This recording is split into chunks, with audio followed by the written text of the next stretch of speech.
Hey crafty friends, this is Jenny from crafttestdummies.com, and recently I've done a series of reviews on powdered watercolor dyes, and a reader wanted to know what's the difference between powdered dyes and perfect pearls or Pearl-Ex. Well, that's what we're going to talk about today.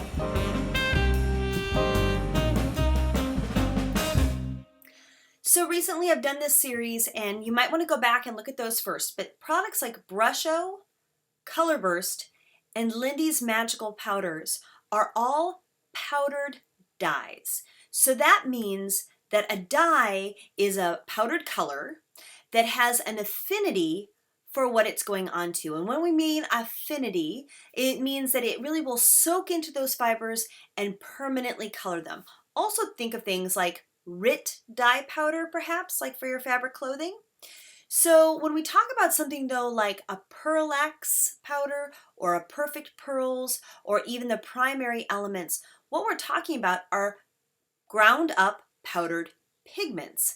That's a colorant only, and often they're made with mica and other products like that. Now, the perfect pearls has no binder. That means it's just color.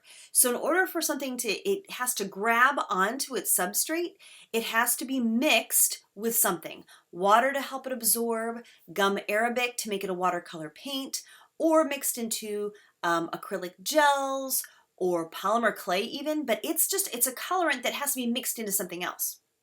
Whereas the powdered dyes are in and of themselves a paint, and they're semi-permanent. So anyways, what I did is I made this little handy dandy swatch for you showing you all the different colors. Now each of these I just mixed with a little bit of water and applied it to this watercolor paper.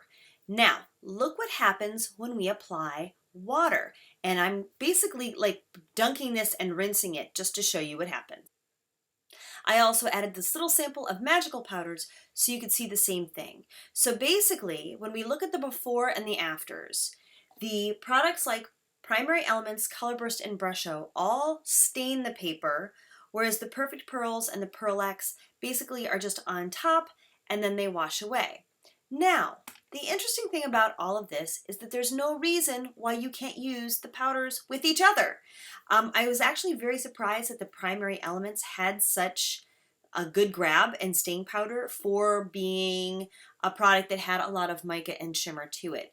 But if you like a little shimmer, feel free to add your Pearl-Ex or your Perfect Pearls on top of your Colorburst or your Brusho.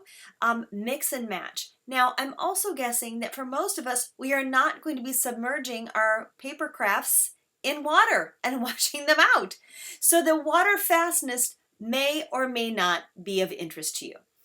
The biggest way though you are going to want to use these, if you like this kind of color burst effect where you sprinkle it on paper and it hydrates and it kind of floods the paper with color, the only products that will do that are the Primary Elements, Colorburst, Brusho, and Magical Powders. Again, the Pearl-Ex and the Perfect Pearls are not dyes, so they will make your paper shimmery, but they will not burst into life with color. So I hope that clears it up for you. I hope that answers your questions.